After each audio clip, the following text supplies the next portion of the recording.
Okay, this video is all about orbits.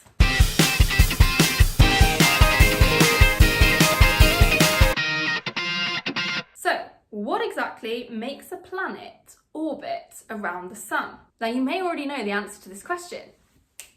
Gravity, but why? Okay, let's start with a little mini discussion on what gravity is. So, gravity is this force that acts between objects with mass.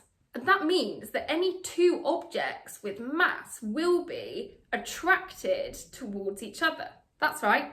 Have a little look at the room you're in now and all of the objects around you that have mass. You are currently being attracted to all of them. It's just that that attraction is very, very weak. So you don't really feel the effect. In order to really feel the effect of that gravitational attraction, we need the force between the objects to be larger.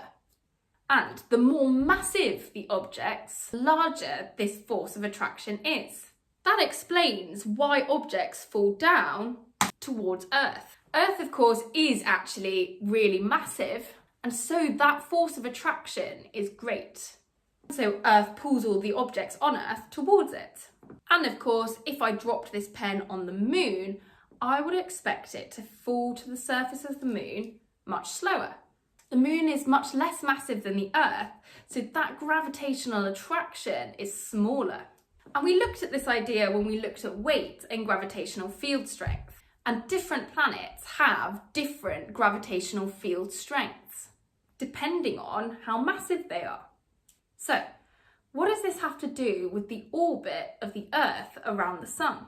Well, the Earth and the Sun are pretty massive, and so there is a large force on the Earth of gravity attracting it towards our Sun. So then I'm asking myself the question, okay, why doesn't the Earth just fall in towards the Sun then? And it would if the Earth was stationary, but the Earth is moving. And since the Earth is moving, rather than this force pulling the Earth in towards the Sun, which wouldn't be good, the force of gravity pulls the Earth round so that it's forced to move in this orbit around the Sun, rather than flying off at a tangent. So the size of that force, the gravity, depends on how massive the Earth was, but it also depends on how far away the Earth is from the Sun.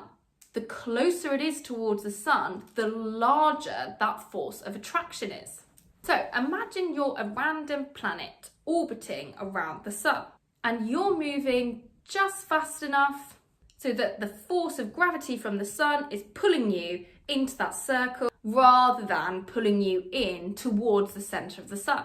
If you move further away from the Sun, and that force that the Sun now pulls on you with is smaller, then you don't have to be going as quickly to avoid being sucked into the centre of the Sun. Now let's imagine that you get really, really close to the Sun and that force of gravity gets really, really large. You have to move really, really quickly, remain in that orbit.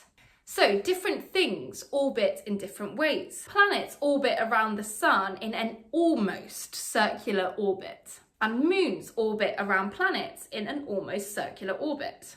Artificial satellites can orbit the Earth in a variety of different ways, depending on what they are being used for. Very often though, we do put artificial satellites into circular orbits too.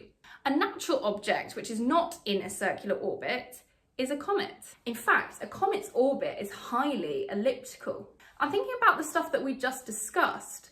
When a comet is really, really close to the Sun at this part of its orbit, it must be going pretty quickly, and as it gets further and further away from the Sun, it starts to move more slowly as it's orbiting at that larger radius. Okay, hope you found that helpful. Please download the notes, give us a like and subscribe. Thanks for watching.